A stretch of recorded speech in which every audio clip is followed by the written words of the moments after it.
This is remediation PowerPoint for Articles of Confederation to the Constitution.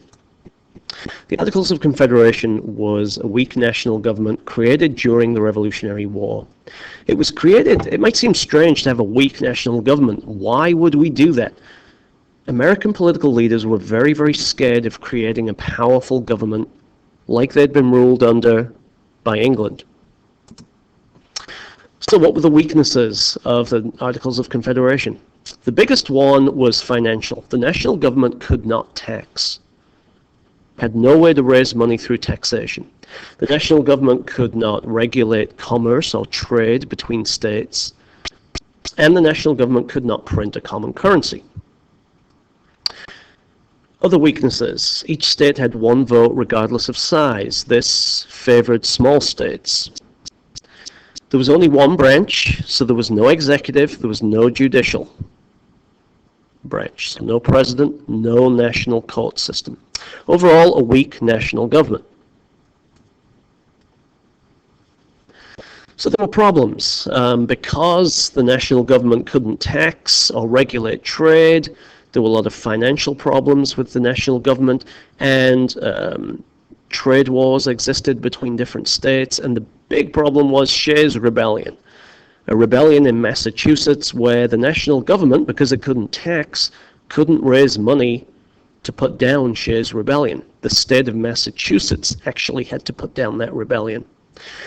These problems led American leaders to call for a meeting in Philadelphia, Pennsylvania to consider revising the Articles of Confederation. The people at that meeting, instead of just revising, in other words, slightly changing the Articles of Confederation, the leaders at the Philadelphia meeting actually voted to create a new government. That's why we call that meeting the Constitutional Convention. The SOL wants you to know a couple of key people from that meeting. Number one, George Washington. He was elected president of the convention. Basically what that meant was he was the guy who was in charge of who spoke, when they spoke. He enforced the rules of the meeting. He very seldom spoke. In other words, he didn't really take part in any of the debates. But he was there and he made sure everyone followed the rules. His presence was very important. James Madison is the other guy you need to know, and he is known as the father of the Constitution. In fact, we only know detailed notes about the Constitutional Convention because James Madison was the one who took them. Madison is known as the father of the Constitution because he introduced a new plan of government, the Virginia Plan.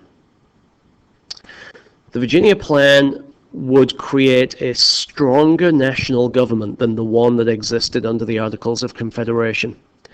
And it was liked by the big states. It was liked by the states that had a lot of people living in them. I'll explain why. The Virginia Plan created three branches of government. So you might remember the Articles of Confederation just had one branch, legislative. Madison's plan called for a more powerful national government that had a president, the executive branch, federal courts, the national court system, the judicial branch, and two houses in a legislative branch.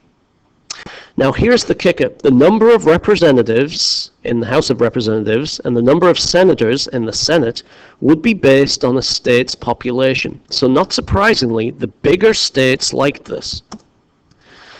The alternative plan was put forward by smaller states. It was called the New Jersey Plan. The New Jersey Plan just wanted to slightly change the Articles of Confederation. Under the New Jersey Plan, we would just have one branch, just like the Articles, and all of the states would have equal representation. Obviously, that's good for the small states, not good for the big states. So there was a huge argument, a huge debate about this, and it led to a compromise that we call the Great Compromise. So at the Philadelphia Convention, we're going to go with the Virginia Plan. So we're going to have three branches of government. But now we have this huge debate over the legislative branch. The large states want the Virginia Plan. They want it to be based on population. The small states want the New Jersey Plan based on equality. The compromise we end up with has a bicameral legislature, so two houses, and one of the houses is based upon the New Jersey plan. So the Senate is based upon the New Jersey plan, 2 members per state. The House of Representatives is based upon the Virginia plan, population. So this is what it looks like. It's a little bit clearer on the diagram. So this is the first plan, the Virginia plan. 3 branches and a 2-house legislature based on population. Here's the New Jersey plan, 1 branch. Here's the Great Compromise. So if you look at our government, here's our Constitution. Most of it is the Virginia plan. All right, here's the Great Compromise. The Great Compromise has to do with our legislative branch. We have a bicameral legislature. Bicameral legislature means that we have 2 houses. One is the House of Representatives. This is based on the state's population. So the large states like this. The Senate is based on equal representation. So the small states like that. This is called the Great Compromise. Okay? Now the problem is, once we solve this, we have another problem. What do we do about slaves? Southern states wanted to count slaves so that they would have more representation in Congress. Northern states wanted not to count slaves. So that would give them, again, this is all about power. If we count slaves, southern states are more powerful in the national government legislature, specifically the House of Representatives. If we don't count slaves, northern states are more powerful in the national government legislature, the House of Representatives. The way we solve this problem is to partially count slaves. So, when we were figuring out a state's population, we would count 3 out of every 5 slaves. This is known as the 3/5 compromise. The Constitution establishes something that we call federalism. Federalism is where states and the national government share power. Now, the Constitution is the supreme law of the land. States, though, there's a lot of stuff the Constitution doesn't mention. And the people who wrote the Constitution intended for the states to be the ones to fill in the gaps, if you like. So whatever the Constitution, whatever powers weren't given to the national government, the states would have those powers.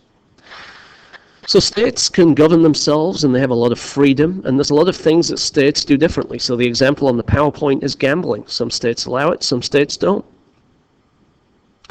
Other examples might be hunting. Other examples might be marriage. So in some states, you can be young and get married. In other states, the age is a little bit higher. The Constitution also puts in place a separation of powers. So what the Founding Fathers wanted to avoid was a government that would become too powerful, which is why our government has separate branches.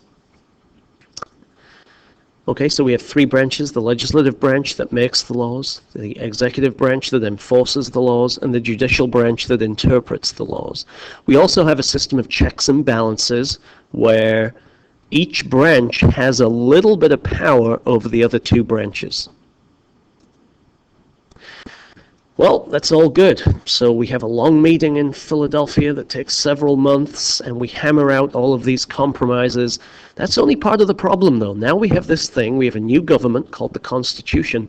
Now we've got to get it approved by 9 out of 13 states.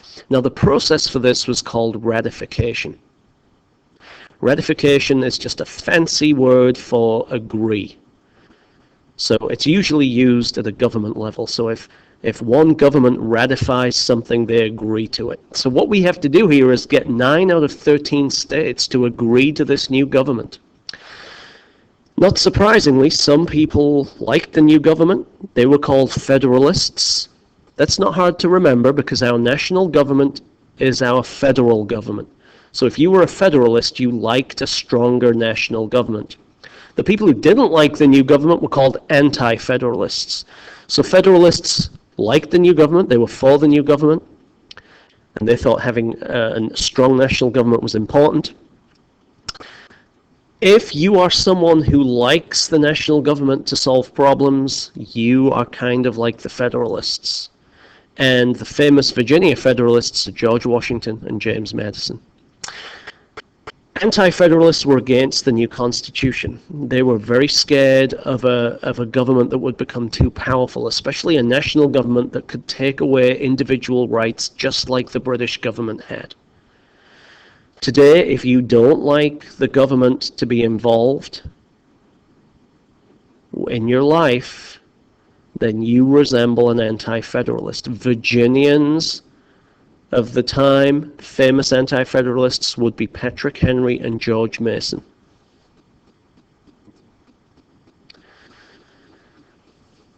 It was a tough fight to get the Constitution approved, and the only way it was approved was after the Federalists agreed to add a Bill of Rights to the Constitution. The Bill of Rights is the first 10 amendments to the Constitution. It was authored by James Madison, and the Bill of Rights, of course, protects some of our most basic rights here in the United States of America today. The Bill of Rights has two important influences from Virginia. The first one would be George Mason's Virginia Declaration of Rights, which was written in 1776 when Virginia and the United States declared independence from Great Britain. Virginia issued a Declaration of Rights, basically a Declaration of Rights for its citizens. The other influence is Thomas Jefferson's Virginia Statute for Religious Freedom. That was written a little bit later in 1786. Both of these documents influenced the Bill of Rights. The Virginia Declaration of Rights is a very short statement of the freedoms that Virginians, the rights that Virginians have, and that was written in 1776. And the Virginia Statute for Religious Freedom, written in 1786, said that Virginia would not have a state church. In other words, a church that was supported by the government.